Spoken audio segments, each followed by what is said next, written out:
먼저 부대표 후보 모두 발언을 듣겠는데요. 각 후보당 3분씩입니다. 순서는 제 기준으로 왼쪽에 김종철 후보부터 시작하겠습니다.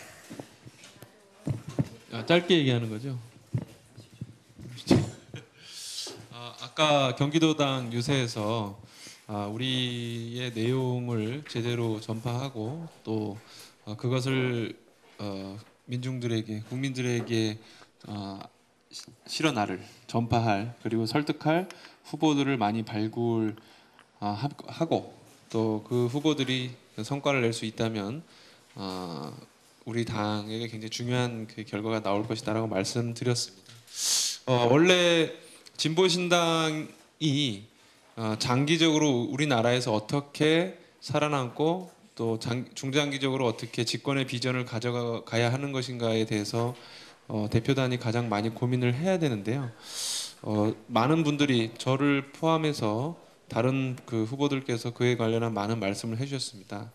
저는 그러한 전략이 좀 더 좋은 조건에서 수행될 수 있는 것에 관심이 있습니다. 그것은 그 총선에서의 그 승리라고 생각을 하거든요. 그래서 총선에서 우리 당이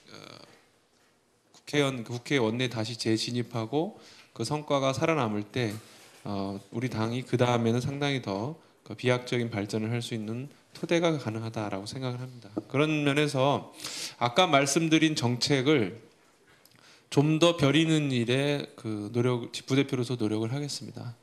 뭐 가칭 무슨 폭풍 의제 뭐 20일 뭐 이래가지고 뭐 그런 얘기도 서로 여기 계신 부대표 분들하고 이렇게 얘기를 한 적이 있었는데 예를 들어서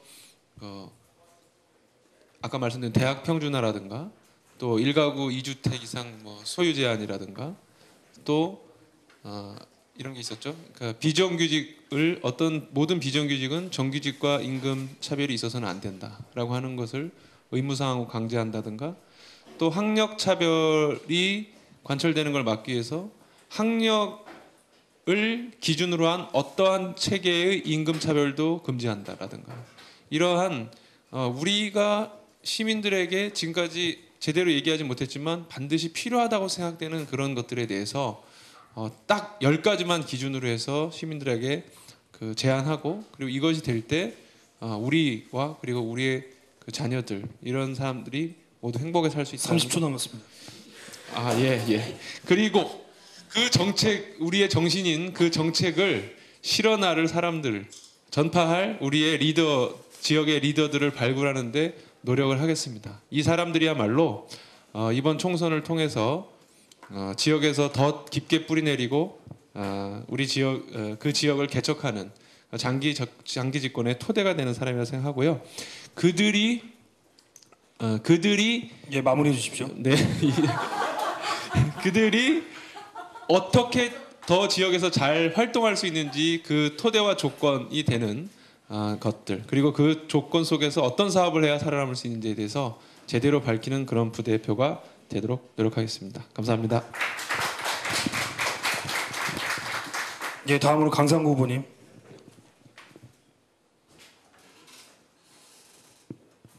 예, 늦은 시간까지 갈라TV를 통해 대표단 토론회를 시청하고 계시는 전국에 계신 당원 동지 여러분 반갑습니다.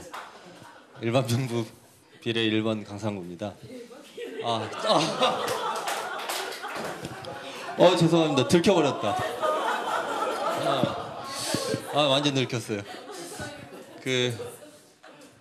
벌써 30초가 지났습니다.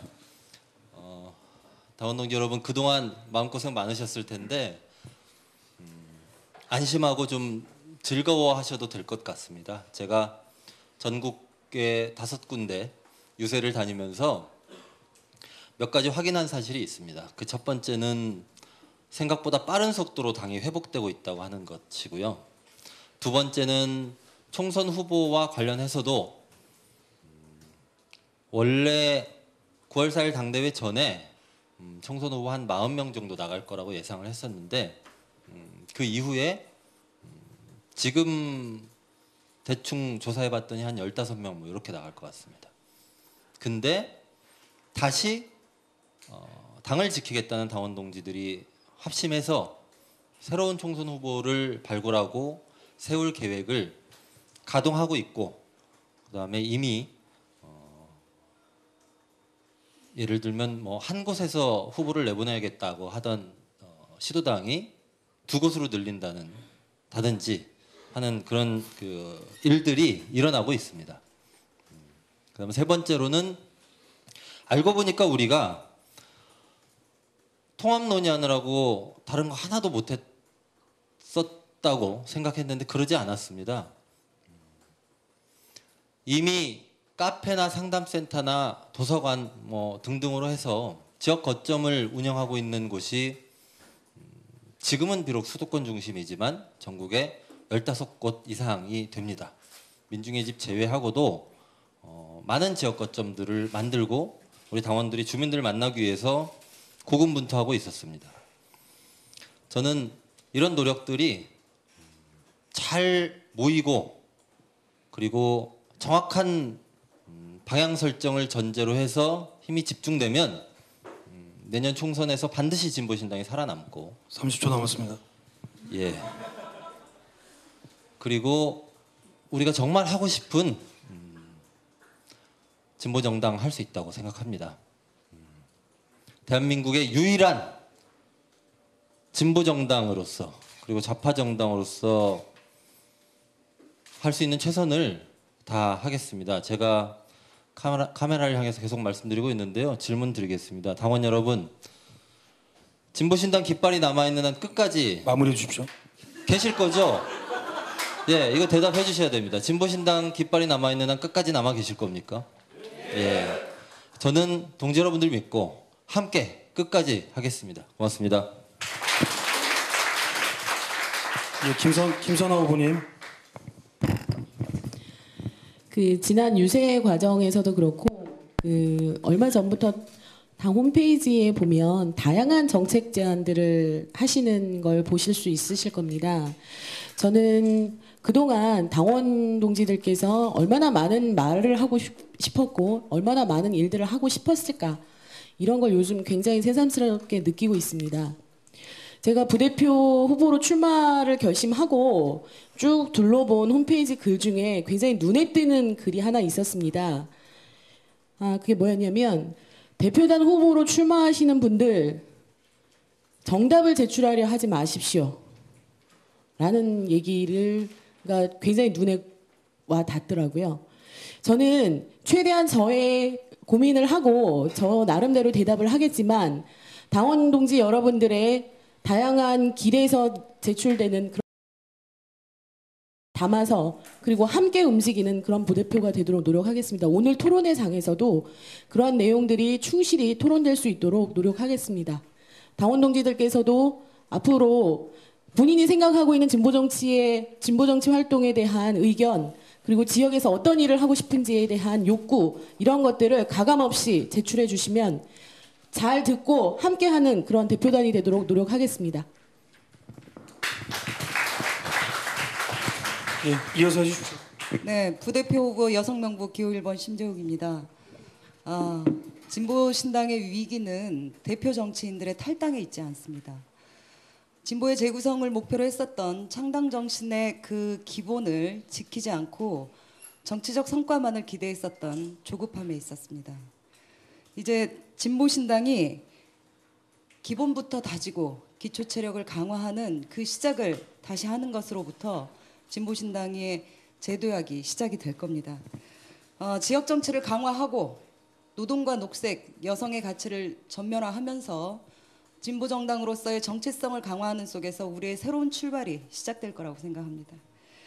이제 흔들리고 있는 노동자 정치 그리고 실종되어 가고 있는 노동자 정치의 보루는 진보신당밖에 없다고 생각합니다.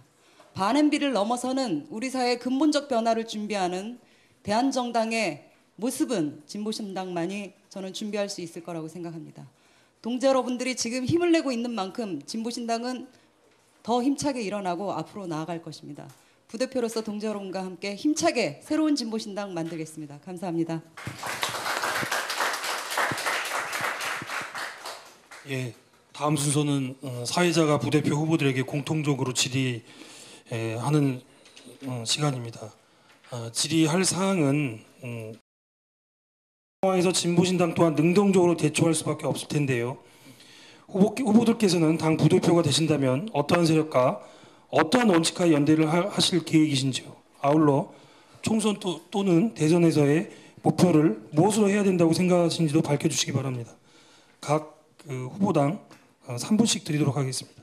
순서는 아까와 똑같습니다. 김종철 후보부터 답변해 주시기 바랍니다. 가위바위보를 해서 이겼는데 1번이 돼가지고 진 사람이 1번 해야 되는데 아쉽습니다.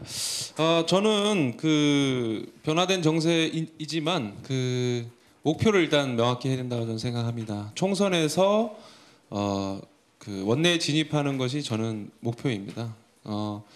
그 2%를 득표를 하면은 정당이 이제 해산당하, 그러니까 등록 취소가 되지 않고 살아남을 수 있다. 이제 뭐 그런 얘기들도 있습니다만은 그게 뭐 사실 현실적으로 굉장히 쉽지 않습니다. 오히려 2%가 왜냐하면은 그 자세히 보시면은 비례대표에서 얻은 득표율하고 지역구 후보가 얻은 득표 그 숫자를 합쳐가지고 2%를 돌파해야 되기 때문에 지역구에서 굉장히 많이 나가지 않으면은 합산 2%라고 하는 것이 오히려 굉장히 쉽지 않은 그런 조건이 됩니다. 그래서 2008년 우리 총선 때도 비례대표 2.94에 지역구 후보 그 총 합산 1점 몇 프로 합쳐서 2.1 몇 프로인가가 되어서 2%를 돌파해서 그 뭐죠?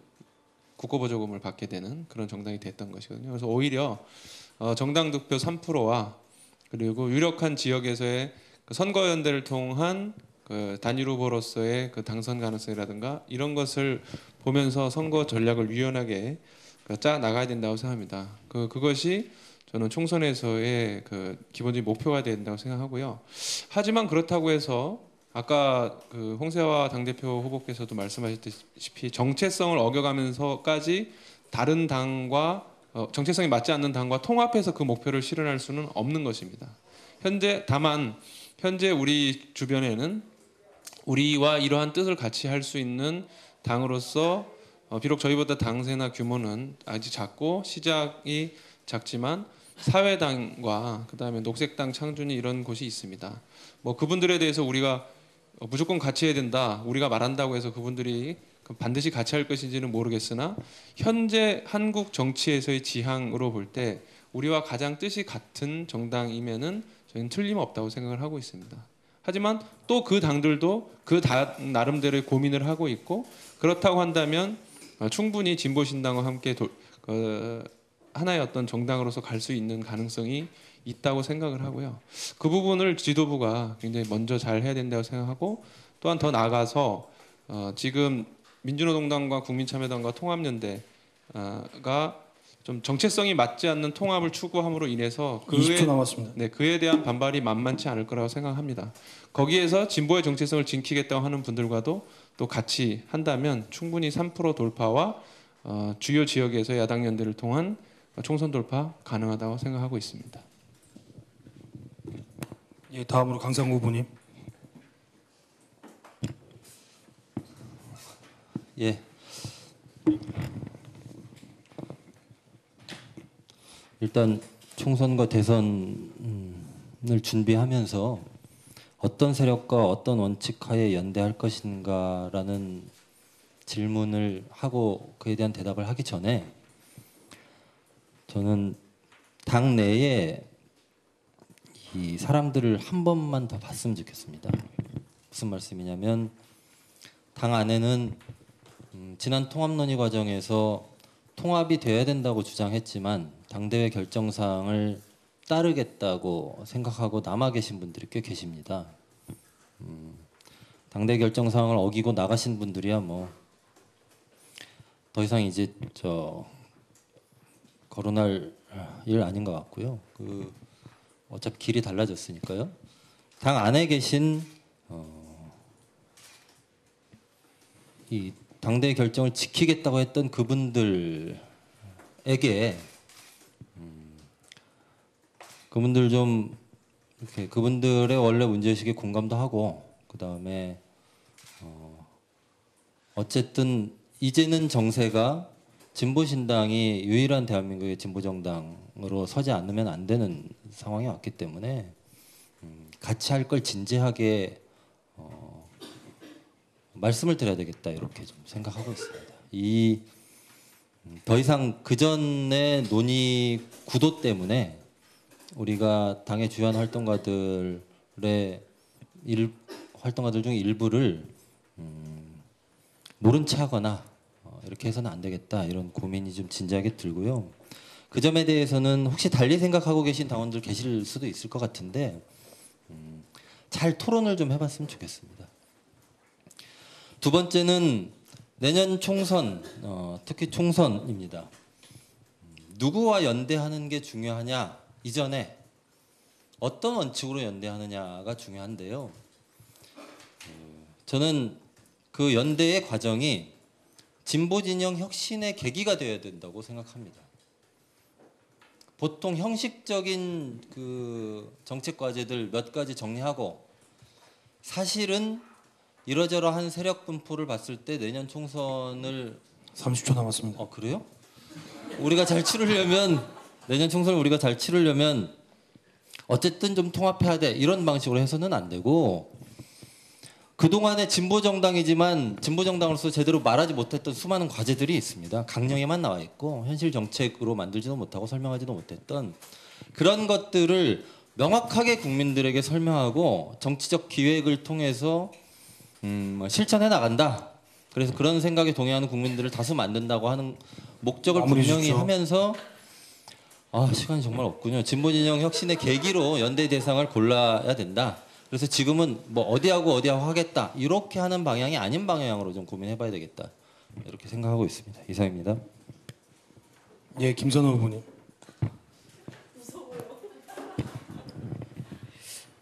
일단 질문에 대한 전반적인 답변의 기조는 제일 먼저 말씀하셨던 김종철 동지의 그것과 크게 다르지 않을 거다. 그리고 여기 계신 많은 당원 동지들께서도 그러리라고 생각을 합니다. 정책적 가치를 분명히 하는 선에서의 통합이든 연대연합이든 선거연대든 이런 것들을 추진을 해야 될 거라고 생각을 하고요. 저는 조금 다른 측면에서 바라봐야 할 부분을 말씀드리고 싶습니다. 그것은 뭐냐면 그 지난 시기에 지난 1년간 통합 논의 과정에 대한 면밀한 평가를 좀 하는 선에서 좀 출발을 해야 될 거라고 생각을 합니다. 왜 당대회에서 부결이 되었는지, 왜 제대로 된 진보정당의 새로운 진보정당의 건설이라고 하는 것이 진보의 혁신과 재구성이라는 것과 동떨어진 채 세력 간의 재규합으로 이합 집산으로 변화되었는지 이런 것의 가장 핵심은 저는 현재 우리 스스로 어떻게 변화해서 새로운 세력을 만날 것인가 라는 것이 빠진 채로 이야기가 전개되었기 때문이라고 생각을 합니다. 그것에 대상되는 분들하고도 마찬가지라고 생각을 하고요. 저는 그래서 분명한 자기 가치의 정체성의 재정립 이 부분 한 가지와 또 한 가지는 그것을 실행할 수 있는 조직 시스템이나 조직의 문화 이런 부분을 분명히 하는 선에서 다른 단위와 소통하는 것 그리고 그것이 진정으로 아래로부터의 새로운 진보정당 건설 통합의 과정 이런 걸로 전화되었어야 했다. 이런 말씀을 좀 드리고 싶고 특히나 새롭게 부상되고 있는 사회당은 기존부터 계속 우리와 논의를 진행을 했던 집단이고요. 녹색당 상준이 같은 경우는 어쩌면 우리 진보신당과 굉장히 겹치는 측면이 많습니다. 다양하게 모여있는 단위이긴 하지만 정책적 의제만으로 봤을 때에는 굉장히 겹치는 부분이 많은데 그들과 어떻게 같이 할 것인가에 대해서는 조금 다른 시각으로 보자. 그들이 생각하고 있는 정치에 대한 판단, 저는 새롭게 현대적인 방식으로 재구성해야 될 측면에서 굉장히 주목해봐야 된다라고 생각을 하고 그것이 우리 진보신당의 조직 시스템과 정당의 문화로서 새로이 재발견되는 것과 동시에 가져야 할 것이고 이를 약간 다르게 표현을 하면 당 역량 강화와 새로운 세력 간의 그 통합 연대 이런 부분이 동떨어져 가지 않는다라는 말씀을 좀 꼭 좀 드리고 싶습니다. 예, 심지혁 후보님. 당이 창당했던 거는 진보의 재구성을 하자는 것이었고 그것은 진보 정치의 내용과 세력을 재편하자는 목표였습니다. 실제로 그것을 3년 동안 제대로 추진하지 못했고 지난 통합논의 과정에서는 민주노동당을 중심으로 하는 퇴행적인 통합 논의가 이루어졌습니다. 정말 우리 상처 많이 받았는데 저는 민주노동당과의 통합을 안 하는 것이 우리가 이제 한 역편향으로 민주노동당과의 통합만이 살 길이라고 외쳤던 사람들도 있지만 그들과의 통합을 완전히 거부하는 것만이 우리의 살 길이라고 생각하는 측면도 있다라고 생각합니다. 그러나 단기적으로는 구사 당대회가 진보의 정체성을 강화하고 그런 방향으로 진보의 재구성의 내용을 계속 추진해가라는 이런 결정이라고 저는 생각을 하는데 그것이 단기적으로 녹색당이나 사회당과의 통합 그리고 그들과의 연대를 강화하는 방향으로 가야 하지만 저는 지금 통합연대에 있다 하더라도 국민참여당과의 이 통합을 추진하고 있는 진보 통합에 반대하고 있는 세력들 예를 들면 통합연대 내 그런 반대 세력이나 아니면 민주노총 내에 그 노동진영들의 강력한 반대자들이 있습니다.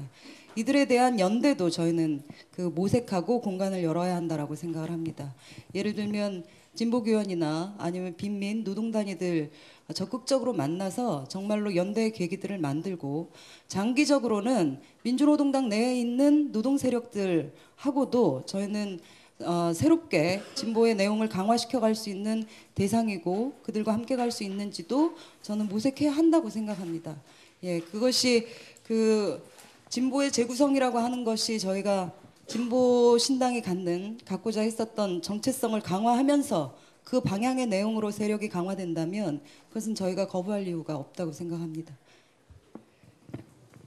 예, 수고하셨습니다. 다음 순서는 부대표 간 상호 질의입니다.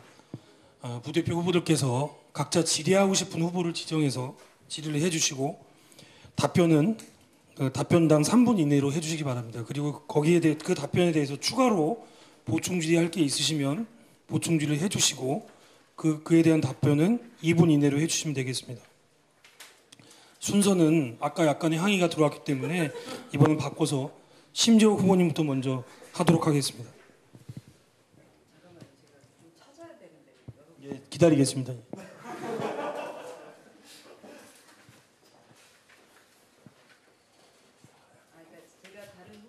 예,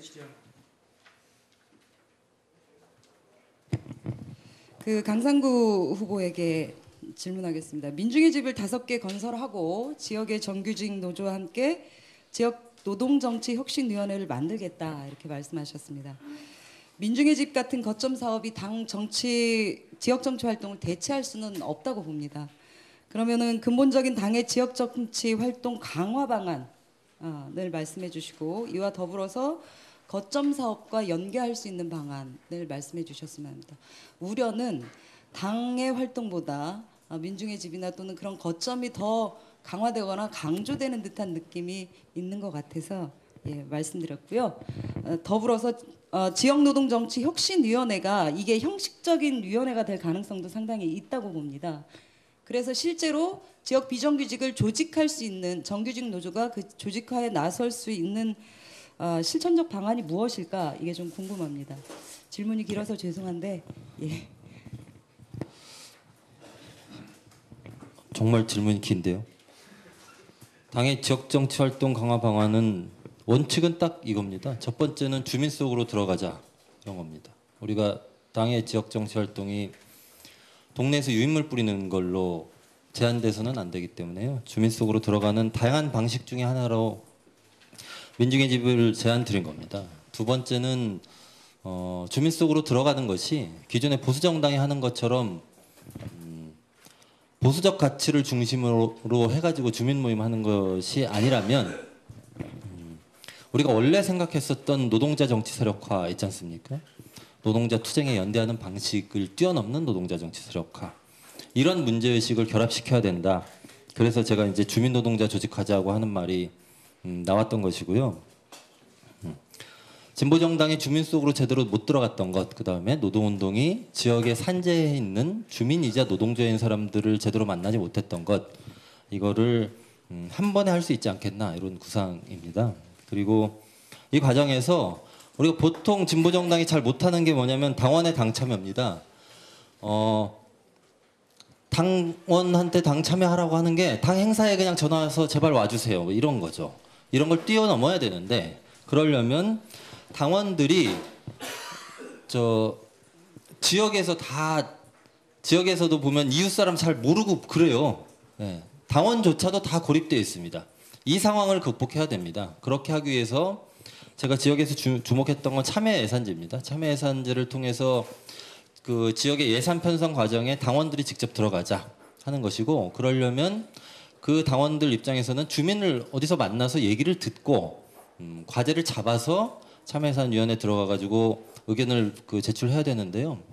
그 공간이 역시 또 민중의 집이 될 수 있는 거 아니냐 하는 겁니다. 다시 말씀드려서 당원의 당 참여와 지역 주민 속으로 들어가기 그리고 노동자 정치 세력화 이 세 가지 과제를 동시에 하는 것만으로도 지금까지 진보신당이 보여왔던 지역 정치 활동은 아주 크게 혁신될 것이다 이렇게 보고 있습니다. 사실은 근데 사람이 없으면 못하잖아요. 상근자가 중요하고 상근자 워낙 없기 때문에 상근자 발굴위원회 꾸리겠다 이런 공약도 제가 제시하긴 했습니다.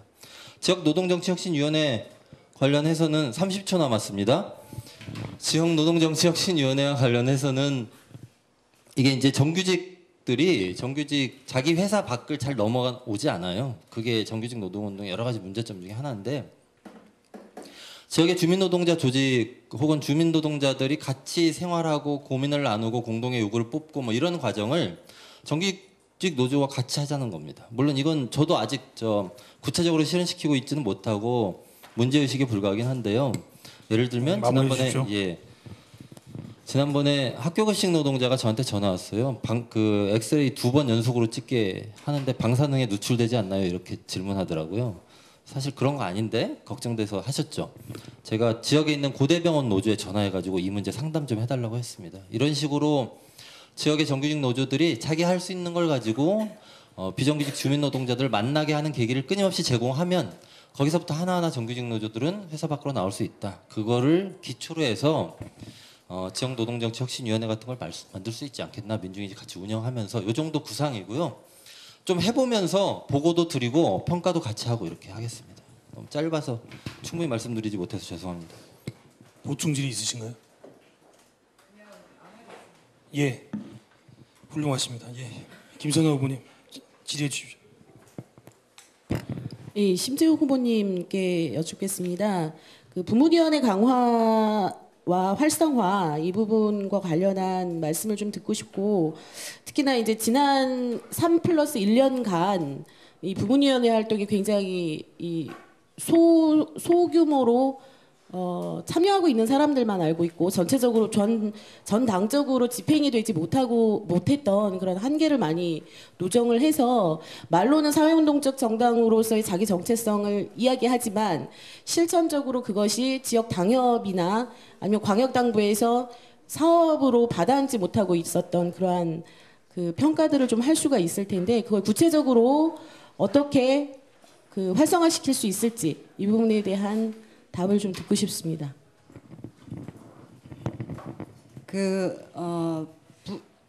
당의 부문은 지역과 더불어서 당의 촉수이고 손발이라고 생각합니다. 손발이 활발하게 움직인다면 당은 대단히 많은 일들을 제대로 할 수 있겠고 그 촉수가 예민하게 움직인다면 사회적인 여러 현안과 우리의 할 일들이 훨씬 더 정확하고 풍부하게 알아질 거라고 생각합니다. 그런데 지금 우리 당의 부문위원회는 이름은 부문위원회지만 실제 당의 촉수로서 손발로서 기능하고 있지 못합니다. 결정적으로는 부문위원회의 위상이 실제 당내의 위상이 대단히 모호한 상태입니다. 지금 부문위원회가 참여하고 있는 당의 공식적인 그러니까 성원으로서 참여하고 있는 공식적인 회의는 하나도 없습니다. 대표단 회의에 들어가서 보고하는 정도의 위상을 갖고 있습니다. 더욱이나 부문위원회가 인력과 사람이라고 하는 집행력을 강화할 수 있는 방안을 확보하지 못하고 있습니다. 여성위원회나 비정규 기금을 갖고 있는 비정규실을 제외하고는 실제로 사업이 가능할 정도의 자원을 갖고 있지 못하기 때문에 각 부문이 추진하고자 하는 사업들이 대단히 분절적으로 또는 취약한 상태로 이렇게 되어 있습니다. 그래서 저는 이 부문위원회와 지역 광역 시도당 위원장들이 참여하는 확대운영위원회를 설치해야 한다고 생각합니다. 그래서 일상적으로 당의 주요 의사결정에 참여하게 하고 그 집행의 문제를 당이 함께 결정하고 지원하는 구조를 만들도록 해야 한다 이렇게 생각을 하고요. 그리고 예산 문제와 관련해서는 당이 굉장히 어려운 일인데 저는 당의 일반 예산 말고 지금 비정규 기금을 걷듯이 목적별 사업 기금을 두자라고 하는 제안을 드리고 있습니다. 그것은 비정규 기금처럼 지역정치발전기금, 녹색기금, 그다음에 청년기금, 문화정치기금처럼 각각의 영역을 강화하고자 하는 분야에 당원들이 당비 외로 후원금을 내는 방안이죠. 그 돈을 모아서 각각의 사업들을 지원하고 그걸로 활용을 하자라는 이런 생각입니다. 예, 그리고 이게 이제 중앙에서의 인력만이 아니라 실제 당원들을 보면 그 해당 분야, 해당 부문의 전문가나 또는 관심을 갖고 있는 관심 당원들이 굉장히 많습니다. 그런 당원들을 30초 남았습니다. 예, 당에서 서로 네트워킹하고 정보를 이어주고 이들과의 소통 구조를 만들어서 정말로 당이 이 부문 활동을 하고자 하는 당원들의 놀이터가 되는 이런 것부터 시작해야 되지 않겠는가 이런 생각을 하고 있습니다. 보충 질의 있으신가요? 예, 다음은 강상구 의원님 질의해 주십시오.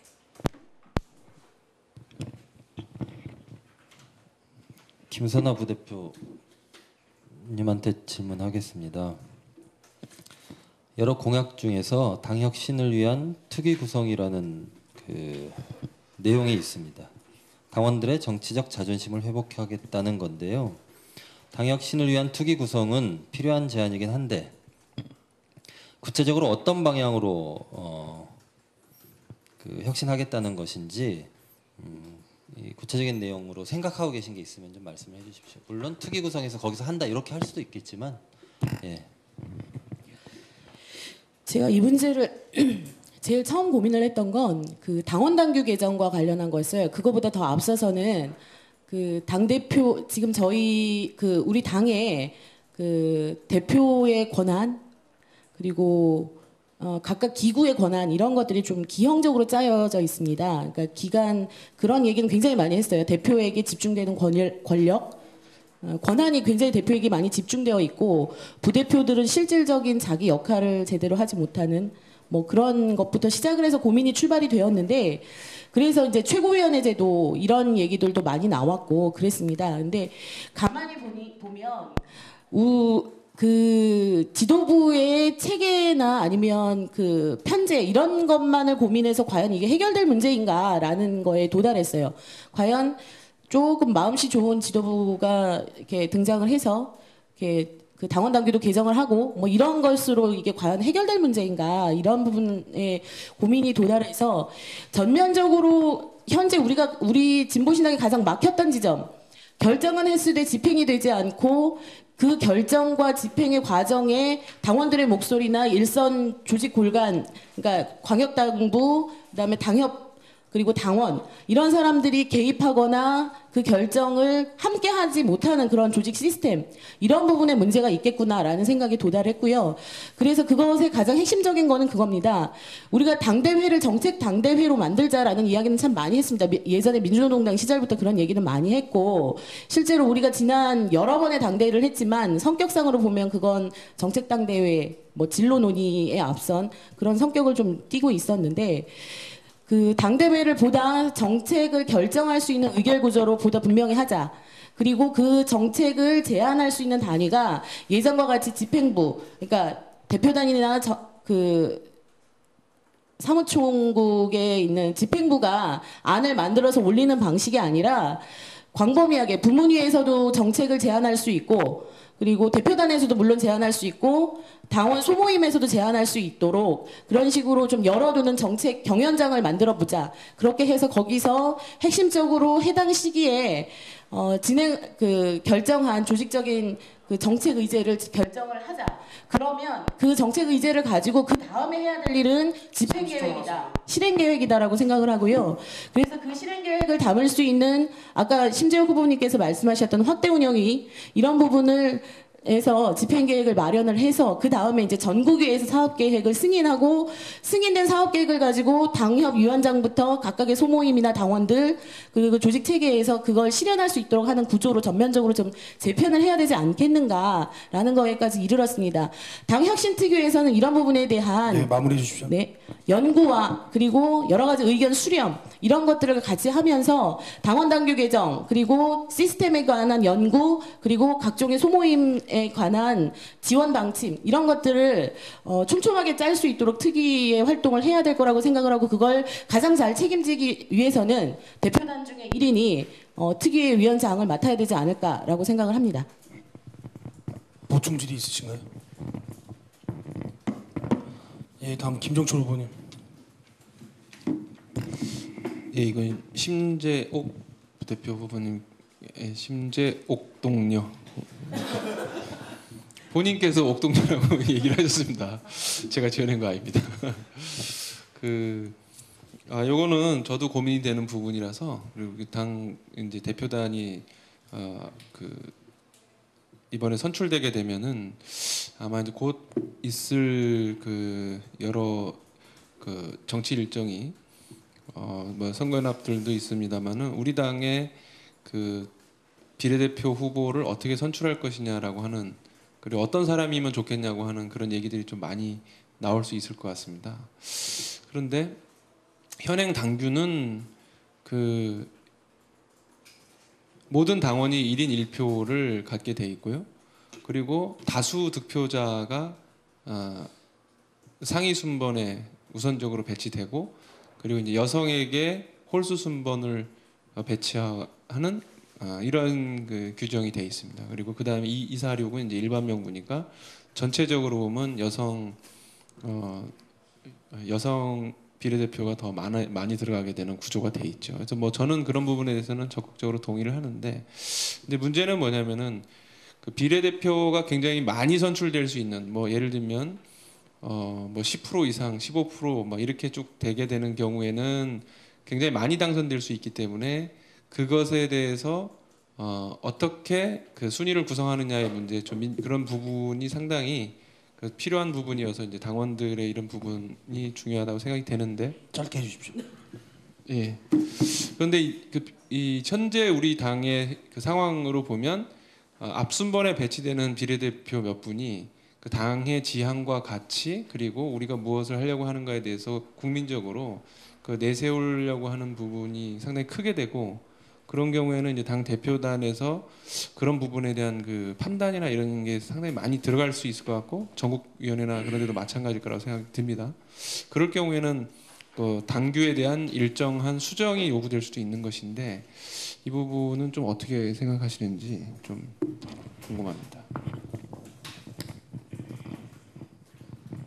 예전에 당원이 생기기 전에 2008년도 총선 때는 당에서 전략 후보로 배치를 해서 전체 통으로 당원들에게 제안하고 당원들의 찬반 투표를 통해서 그걸 결정하는 이거였고 그 이후 당원들의 선호 투표를 통해서 이제 선출하게 되어 있는데 사실 그 고민은 여전히 있는 것 같아요. 그때 당원을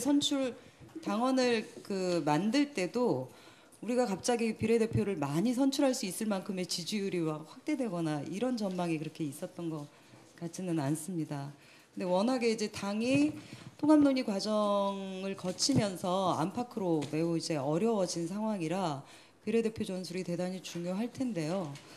이 문제에 대해서는 2004년도, 2008년도 진보정당 비례대표 선출에 대한 어떤 좀 평가를 좀 통해서 그 방향에 대한 논의도 해봐야 한다고 생각합니다. 저도 예를 들면 진보정당으로서의 정체성을 가장 잘 드러내고 대중적인 어떤 인지도나 상징성을 갖고 있는 인물들이 전면에 배치되고 그것에 대해서 당원들에게 이제 전략적인 판단을 요청하는 이런 방식으로 가는 것도 필요하겠다 이런 생각이 듭니다. 그러나 그것이 이후에 한 석 내지는 두 석 이렇게 당선될 가능성이 높은데 그런 어떤 사회적 상징성이나 전략적 필요 때문에 예를 들면 단도직입적으로 얘기하면 당 중심성을 강화, 당을 중심에 놓고 활동하지 않는 조직적인 활동을 하기 어려운 이런 상황이라든가 아니면 실제 의회 내에 들어가서 제대로 실력을 발휘할 수 있는 그런 실력들이 담보되지 않는 것은 대단히 곤란한 문제라고 생각합니다. 그래서 그러한 상징성과 어떤 그 전략적 판단 이것과 더불어서 당의 중심성과 의회 진출에서의 그 실력이 함께 겸비될 수 있는 아주 환상적인 사람을 뽑아야 될 텐데 그게 아니란다면 이걸 어떤 방식으로 해야 할지는 저는 지금 당장 답변 드리기는 어려울 것 같고요. 당원들과 논의하겠습니다. 그리고 실제 어려워진 당의 상황에서 어떤 비례대표 전술이 국민들에게 또는 당원들에게 더 어필할 수 있겠는지 하는 거를 열어놓고 판단하겠습니다. 예, 보충 질의 있으신가요? 예. 이것으로 후보자 간 토론은 마치겠습니다. 다음 순서는 당원 질의입니다. 당원들께서 홈페이지와 SNS 등에 올려주신 질의를 선거관리위원회에서 2문항씩 뽑았습니다. 한 문항은 공통 질의 중에서 후보자 측에서 선정을 하셨고요.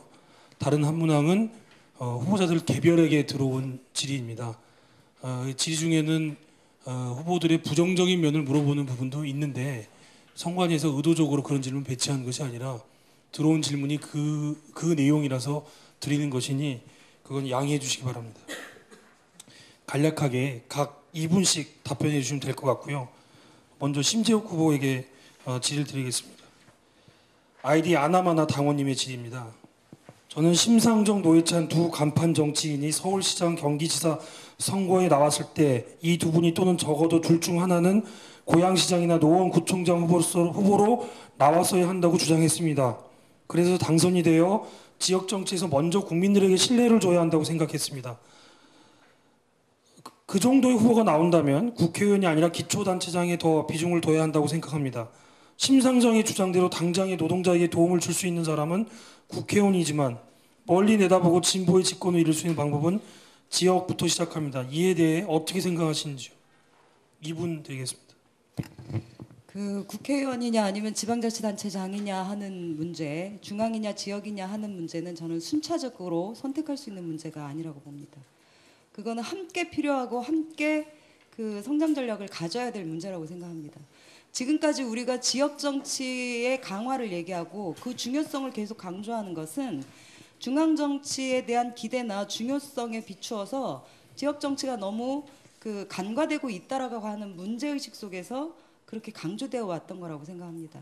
그런데 그 예를 들면 지금 여기 말씀하시듯이 구청장이 당선될 수준이라면 그 지역 내에 있는 국회의원에 당선되지 못할 이유가 없습니다. 저는 지금과 같이 국가사무와 지방사무가 절대적으로 8대2 수준으로 이렇게 나뉘어져 있는 상황, 중앙정치가 지역정치를 완전히 압도하고 있는 이런 상황에서 중앙정치를 방기하고 지역정치부터 시작하자라고 하는 것은 전술적으로 옳은 판단은 아니라고 봅니다.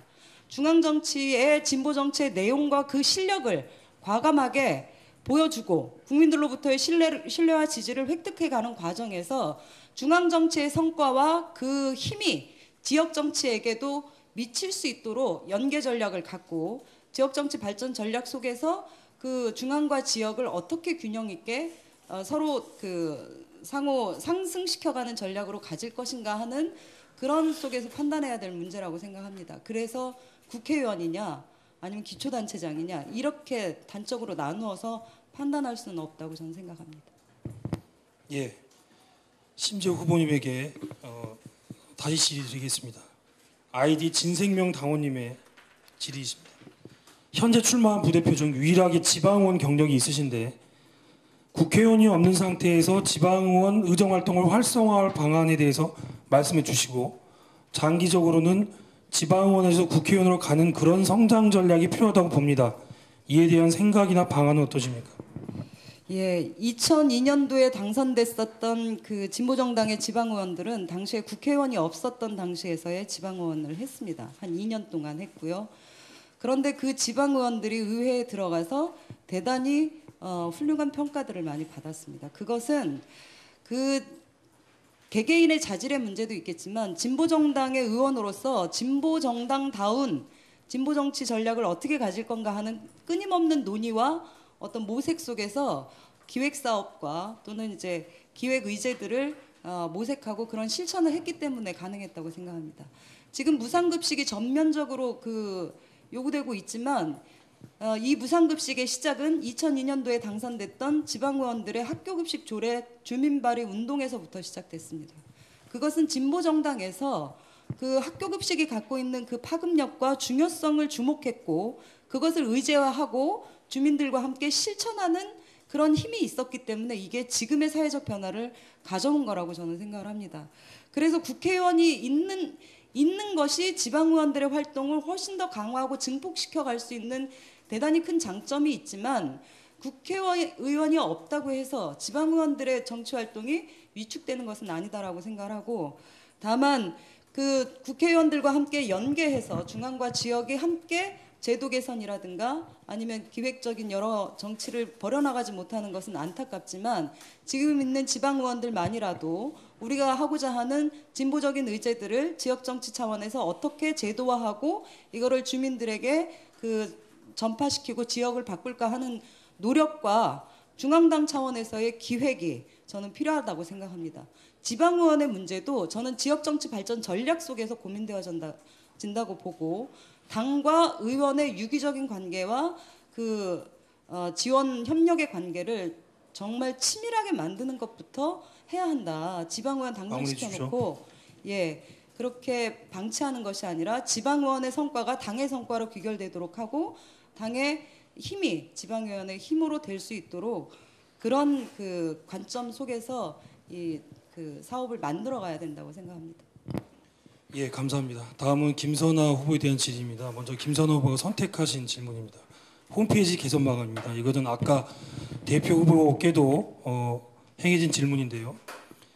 간략하게 말씀드리겠습니다. 전 지구별 아이디 지구별 유목민 당원님의 질의입니다. 전 어떤 사업보다 인력 충원보다 중요한 것이 홈페이지 개선이라고 생각합니다. 지금은 조중동 없이도 얼마든지 여론을 주도하고 얼마든지 당을 알릴 수 있다고 생각합니다. 홈페이지 개선에 대한 후보님의 생각을 밝혀주시고 이를 공약으로 만들 생각은 없으신지 궁금합니다. 아까 대표 후보님께서 일부 말씀을 좀 해주셨는데 굉장히 강력하게 이 부분은 추진이 되어야 된다고 생각을 하고요. 그러니까 지금 현재 홈페이지만을 두고 이제 고민할 문제는 아닌 것 같아요. 네, 당의 홈페이지가 해야 될 역할 두 가지가 있다고 생각을 합니다. 한 가지는 대국민 소통과 제안의 장으로서의 역할, 그리고 당의 정책과 비전에 대한 홍보의 장으로서의 역할 한 가지와 또 한 가지는 당원들의 소통의 장으로서의 역할, 이렇게 한 가지가 있을 수 있다고 생각을 하고요. 첫 번째 같은 경우는 저는 이 경우는 재정적인 지원이나 인력의 지원 굉장히 필요하다고 생각을 합니다. 이거는 굉장히 전문적으로 고민되어져야 하고 마련되어야 될 측면이 굉장히 많고요. 그렇지만 이것이 또 한 가지의 우리 당의 장점이라고도 할 수 있을 텐데 굉장히 다양한 당원들의 온라인 참여들을 끌어내기가 굉장히 좋은 조건이라고 생각을 하고 SNS와의 연계나 이런 부분을 촘촘하게 짜고 당원들의 의사를 수렴을 한다라면 어느 정도 기본적인 전문적인 고민과 함께 가능하리라 봅니다. 그리고 또 한 가지 이제 당원 소통의 장으로서의 홈페이지의 기능, 이 부분은 지금 굉장히 단편적으로 당 홈페이지가 꾸려지고 그 안에서 이렇게 복닥거리고 있고 거기에 대한 눈살 찌푸려지면서 이제 서로 힘들어하는 그런 측면들이 있는데 저는 당 홈페이지를 분명한 자기 활동의 영역으로 삼을 수 있도록 각종의 소모임들이 만들어질 수 있는 계기를 마련하는 공간이면 여러 가지 문제들이 좀 해결될 수 있지 않을까 생각을 합니다. 그래서 서로 당원 찾기, 그러니까 내가 이러이러한 관심을 가지고 있고 이러이러한 재능을 가지고 있어서 함께할 당원들을 찾습니다 하는 그런 만남의 장소로서의 역할, 그리고 소모임이나 각각의 분회나 이런 활동들이 잘 엮어질 수 있는 네트워킹의 장으로서의 역할, 이런 부분을 조금 더 강하게 역할로 한다라면 마무리해 주십시오. 예, 여러 가지로 개선할 수 있으리라고 보고 다른 사업에 우선해서 이거는 강력하게 해야 된다고 생각을 합니다. 예, 다음 질의입니다. 인천 남동당협의 배재근 당원님의 질의입니다. 출마해변 말미에 제안일 정책을 결정하는 대의기구와 집행을 중심으로 한 시스템의 구성으로 실행을 핵심에 둔 조직의 작동 방식을 인상 깊게 보았습니다. 제안하신 내용이 실현된다면 현재의 대표에게 집중되는 정책 결정 권한을 당대와 당원들에게 부여할 수 있는 한국 정당 정치사 초유의 실험이 될 수 있지 않은가 생각됩니다. 생각만 해도 가슴이 뛰고 저는 실은 이 제안 때문에 김선아 후보님을 추천했다고 해도 과언이 아닙니다. 위의 제안이 실현되려면 당원 단계 개정 등 이후 구체적인 계획과 일정이 필요하다고 생각합니다. 아직은 제안 단계에 의했습니다만 혹 부대표가 되신 이후에 제안 단계를 넘어서는 구체적 로드맵을 구상 중이신지 궁금합니다. 아까 그 당혁신 특위에 관련한 답변을 드리면서 살짝 좀 말씀을 드렸는데 저는 그 당혁신을 위한 특위 구성은 굉장히 중요하다라고 생각을 하고 당의 공식적인 이것과 관련한 그 토론과 결정은 특위에서 기초를 좀 해야 된다고 생각을 하고요. 근데 다만 지금 현재 그 정치 일정이 굉장히 급박하게 당장 눈앞에 와 있잖아요. 총선과 대선이라는 정치 일정이 와 있어서 자칫 잘못하면 이 부분이 좀 사장되거나 뒤로 밀릴 가능성이 있겠다. 그런 생각은 우려는 하고 있습니다. 그렇지만 저는 이번에 특히나 총선 전략과 관련해서도 실은 정당 투표 운동을 하려면 정당 득표율을 올리기 위한 운동을 하려면 여러 가지 그러니까 지역에서의 출마와 함께 그리고 다양한 이제 온라인 미디어 이런 부분을 다 해야 될 텐데 저는 가장 핵심은 당원들이 얼마나 자기 그 근거를 가지고 주위 사람들을 설득하느냐의 문제라고 생각을 합니다. 그러니까 10,000명이 넘는 당원들이 주변에 10명만 조직하면 굉장히 많은 득표율을 올릴 수 있겠죠. 그렇지만 여태까지의 선거 기획은 그런 부분이 좀 빠져있는 채로 좀 진행이 되었다라고 생각을 하고요. 이 말씀을 왜 드리냐면 이러저러한 조직 개편이나 혁신에 관한 것이 당면한 정치 일정에서 밀리는 게 아니라 같이 갈 수 있는 걸 고민해야 할 거다라고 생각을 하고 그런 부분에 있어서 소모임 활성화나 아니면 재능을 기부할 수 있는 당원들의 참여 이런 것들을 높여내는 것이 조직체계의 혁신의 기초가 될 수 있도록 하는 과정을 총선 시기까지 좀 가지고 그 이후에 본격적인 조직체계 개편에 관한 토론을 좀 하면서 실은 그 우리만의 일정이 아니라 대선이라는 공간은 타 세력과의 일정도 있기 때문에 굉장히 좀 복잡한 면이 있기는 합니다만 당원 당규 관련한 개정이나 이런 부분을 당대회, 전국위 이런 그 공식 기구에서 의논할 수 있도록 총선 이후, 대선 이전 요 시기 정도로 저는 개인적으로 좀 생각을 하고 있고요. 최대한 그렇게 갈 수 있도록 애를 쓰겠습니다. 예, 감사합니다. 다음으로 강상구 후보에 대한 질의입니다. 동작당협 소속 준비당원의 질의입니다. 선거 절차를 가능한 적극 활용하려는 진보신당의 부대표로서 선거운동 유급 사무원을 선거 당시 고용되는 단기 계약직 노동자로 인정하시는지요?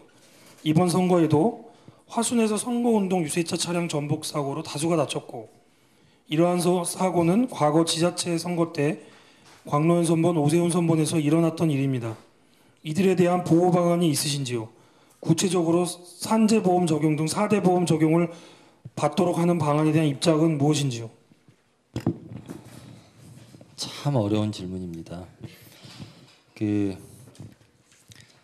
일단 저는 제가 지난번에 지방선거 때 보니까 선거 유급 사무원 뛰신 분들이 선거 유급 사무원 한 이유가 있습니다. 그게 뭐냐면 돈 벌려고 했던 거예요. 그 짧은 기간 동안에라도 아르바이트 하자 이런 심정으로 하셨어요. 끝나고 나니까 어떤 분은 동네 마트에서 일하시고요. 어떤 분은 요양보호사 자격증 따셨더라고요. 또 어떤 분은 그 이후에 몇 개월 있다가 인구주택 총조사를 한 적이 있었습니다.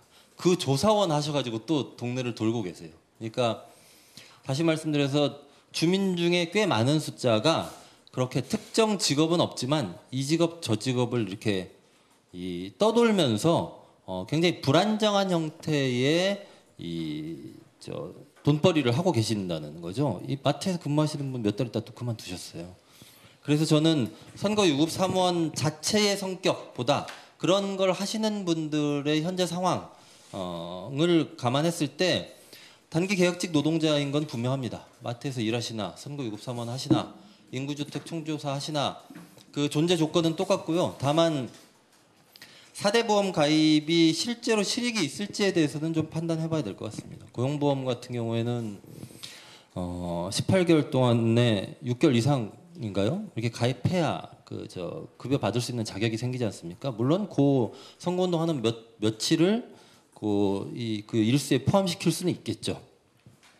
그 다음에 건강보험이나 뭐 산재보험이나 국민연금 같은 경우에도 건강보험은 보면은 그렇게 되면은 딱 그때 직장 가입자가 되는 거잖아요. 그러면 건강보험료의 사용자 측 부담분을 우리가 내주는 거니까 그 정도의 실익이 있을 건데 사실은 그렇게 접근하는 방식보다 다른 방식의 근본적인 접근이 필요할 것 같습니다. 그런 처지에 있는 분들이 굉장히 많은데 고용보험 같은 경우에는 마무리해 주십시오. 취업자의 한 30%가 고용보험 대상이 아니고요. 15시간 미만으로 일하면 또 고용보험 대상이 아니고 그렇습니다. 이런 분들이 제가 좀 조사해 보니까 굉장히 많아요. 한 600만 됩니다. 이런 분들에 대해서 근본적인 대책을 세워야 된다. 뭐 실업 부조를 한다거나 이런 식으로 건강보험도 저 구로에 가면은 11,000원 건강보험료 미만 내는 분들은 소액 건강보험료 지원조례 뭐 이런 게 있습니다. 네, 이런 것 등을 통해서 선거 유급사원을 통상적으로 할 수밖에 선거 유급사원에 관심을 갖고 그런 일을 할 수밖에 없는 처지에 있는 분들의 전반적인 이 4대 보험과 관련한 제도 개선을 같이 고민하는 게 필요하겠다. 우리가 이분들 4대 보험 적용시키는 방안에 대해서는 좀 더 구체적으로 실질적인 실익이 있는 한에서 뭐 하는 방향에 대해서는 저는 적극적으로 동의한다. 이 정도 말씀드릴 수 있습니다. 예, 다음 질의입니다. 이건 어떤 분이 질의하셨는지 저에게 전달된 자료에 나와 있지 않습니다. 그대로 읽겠습니다. 강상구 후보께 님께서는 김은주 대행시기 대변인을 사퇴하고 사퇴하자마자 김은주 대행 사퇴를 요구하는 연서명을 받은 바가 있습니다. 대변인은 당의 당직자 중에서도 가볍지 않은 당직입니다. 또한 매일 대행과 만나 충분히 대화를 나눌 수 있는 위치이고요. 그러한 위치에 있던 분이 아무리 잘못됐다 해도 진보신당을 대표하는 분에게 그러한 행동을 한다는 것은 숫자로 16,000 당원을 모독하는 행위였습니다. 핵심 간부인 분이 어떻게든 대행을 설득해서 제대로 된 길로 갈 수 있도록 노력하기보다 장애로 나가 무력 시위하는 것을 결정했습니다. 정말 이해하기 어렵습니다. 고위 당직자로서 갖춰야 할 중요한 자질로 저는 균형 감각을 꼽습니다. 그때그때 감정에 치우치지 않고 가장 냉정하고 현명한 결정을 끌어내야 하는 것이야말로 고위 당직자로서 갖춰야 할 덕목일 것입니다. 저는 강상구 후보께서 그 당시에 대해 해명하셔야 한다고 생각합니다. 진정 당을 대표할 자격이 있는지 가로 열고 강상구 후보도 대행이 되실 자격이 생길 테니까요. 가로 닫고 그 해명을 듣고 당원들이 판단할 수 있도록 해주시길 바랍니다. 오늘 토론의 하이라이트 같습니다.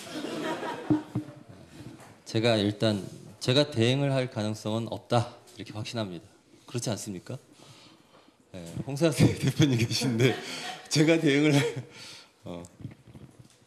그 당시에는 뭐 판단이 좀 다를 수는 있는데요. 당이 제가 판단하기에는 한쪽으로 심하게 기울어져 있었다 이렇게 생각했고요. 당시의 상황이 빨리 끝나기를 바라는 당원들이 적지 않았습니다. 고통스러워하는 분들도 계셨고 또 꽤 많은 분들이 여러 가지 방식으로 그 상황을 조기에 정리하기 위해서 노력하신 걸로 알고 있습니다. 저는 이제 뭐 그 가운데 경향을 반영했다 이렇게 좀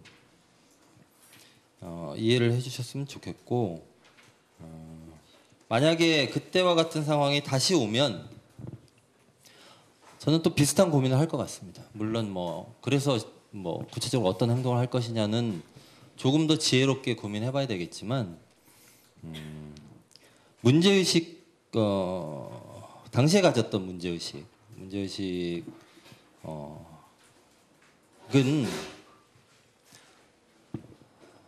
제가 전적으로 틀린 건 아니다 이렇게 생각합니다. 그리고 다만 이제 좀 죄송스러운 것은 제가 지금 굉장히 정신 집중해가지고 지금 말씀드리고 있는데 이게 한마디가 조심스러워가지고 그럴 수는 있을 것 같아요. 이게 아까 질문하신 걸 보니까 그냥 그 당에 대해서 애정을 갖고 관심을 갖고 지켜보시는 당원 입장에서는 이른바 뭐 저는 사실 그런 마인드는 별로 없는데요. 그 이른바 고위 당직자들끼리 격한 형태로 갈등을 빚는 양상이 그렇지 않아도 머리 아프고 혼란스럽고 이런데 그런 분들을 더 괴롭게 했을 수는 있겠다는 생각을 하긴 합니다. 그렇고요. 그래서 이제 제가 아까 같은 상황이 오면 문제의식이 비슷하더라도 어떻게 행동할지에 대해서는 좀 더 지혜롭게 고민해봐야 되겠다는 말씀을 그래서 드린 거고, 당시 상황으로 인해서 혹시 더 힘드셨던 당원들이 계시면 그 점에 대해서는 제가 죄송하다는 말씀을 드리겠습니다. 다만 그 시기에 당의 좀 혼란스러운 상황이 빨리 끝나기를 바랬던 당원들도 분명히 있었기 때문에 그분들의 견해도 역시 좀 존중되어야 하는 건 필요하다, 이런 말씀도 함께 드리고 싶습니다. 이상입니다. 예, 김종철 후보에 대한 질의입니다. 고양당협 소속 차윤석 당원의 질의입니다. 부동산 정책, 교육 정책에 대하여 다른 당이 빼앗아갈 수 없는 우리 당만이 강한 독점력을 가질 수 있는 정책에 대해 생각하고 계시다면 말씀해 주시기 바랍니다.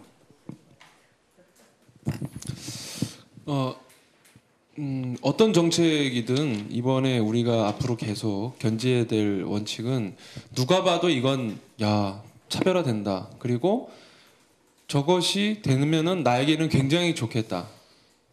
이게 시민들이 볼 때 저게 될까라고 의심을 한다 하더라도 하지만 저게 되면 참 좋긴 하겠네라고 하는 미래를 꿈꿀 수 있는 것이어야 된다고 생각합니다. 그렇기 때문에 상당히 좀 단호한 정책이 나올 필요가 있다고 보고요. 부동산과 관련해서는 아주 간단하게 얘기하면은 뉴타운 중단, 종부세 부활 뭐 이런 것만 해도 다른 당이 이렇게 쉽게 결정 내리지 못할 겁니다. 왜냐하면 민주당도 뉴타운 문제에 있어서 상당히 좀 고민을 할 수밖에 없는 상황이고요.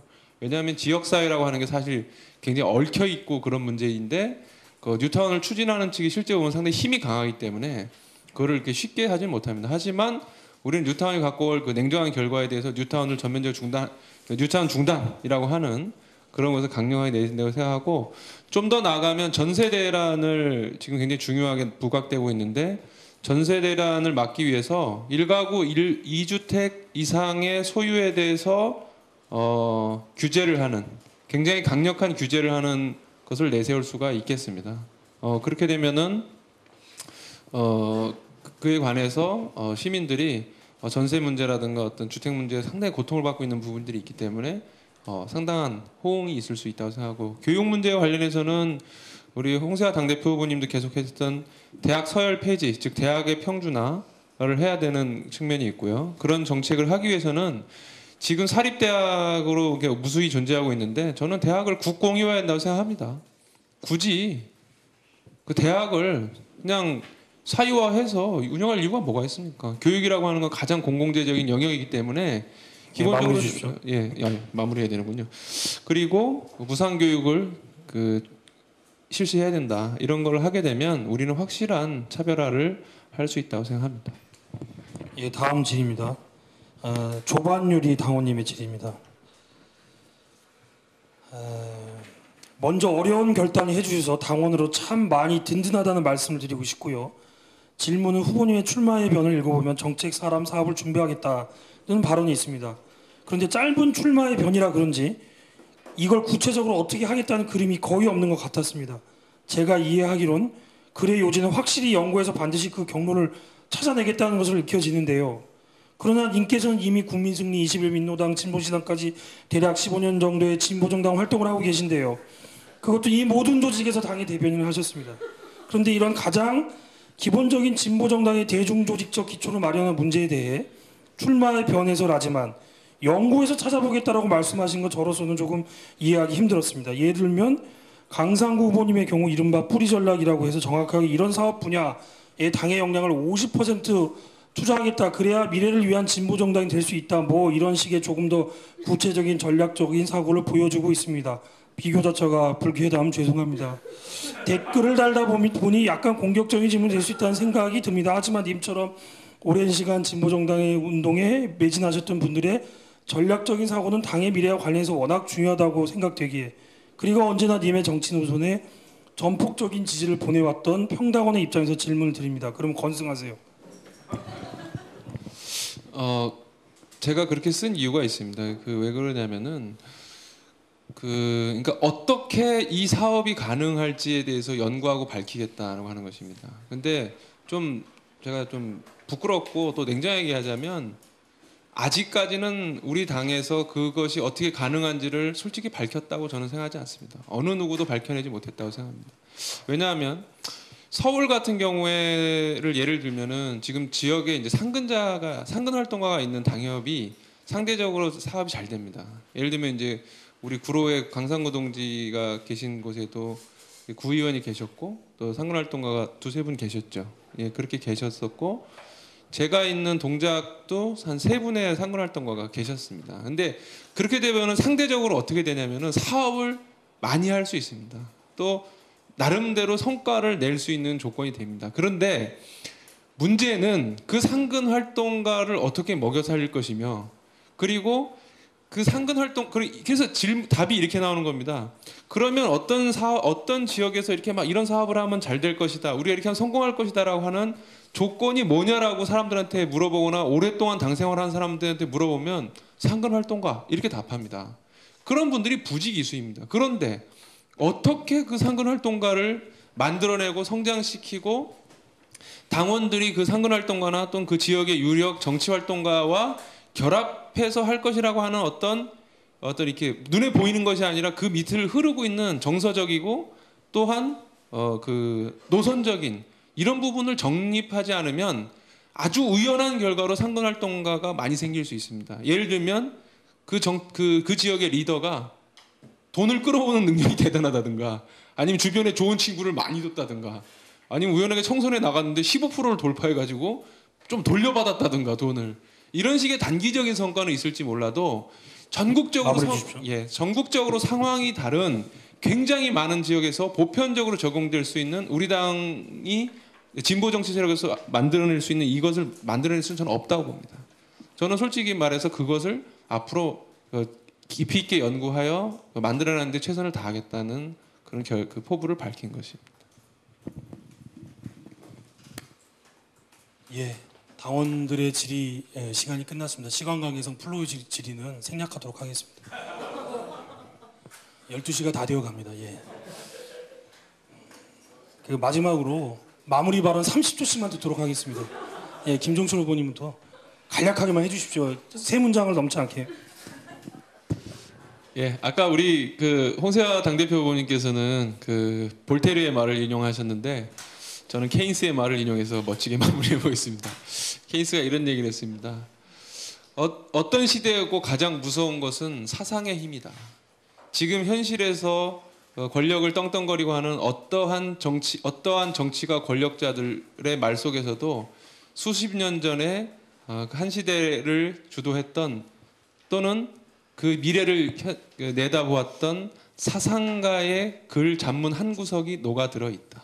그렇기 때문에 진정으로 무서운 것은 현실의 권력이 아니라 미래를 준비하는 사상이고 노선이다라고 하는 그런 글을 썼었습니다. 저는 우리가 우리 진보신당이 한국 사회의 미래를 개척할 수 있는 진정한 사상정당, 노선정당이라는 믿음이 있습니다. 그 당을 키우는데 여러분들이 우리 새로운 지도부와 함께 제가 몇 군데 유세 돌면서 이렇게 말씀드렸습니다. 최선을 다하겠다 이렇게 얘기하지 않겠다. 대신에 반드시 해내겠다. 열심히 하겠다고 말씀드리지 않고 반드시 약속을 지키겠다 이렇게 말씀드렸습니다. 지금은 이 정도 각오가 아니면 이 어려운 상황을 돌파할 수 없다. 그런데 만약 이 정도 각오로 상황을 돌파하면 그 다음에는 우리가 할 수 있는 일 굉장히 많아진다. 이런 자신감으로 당원 동지 여러분들과 함께 부끄럽지 않은 진보신당의 부대표가 되겠습니다. 노동자 민중에게 희망을 주는 진보신당을 만드는데 앞장서도록 하겠습니다. 고맙습니다.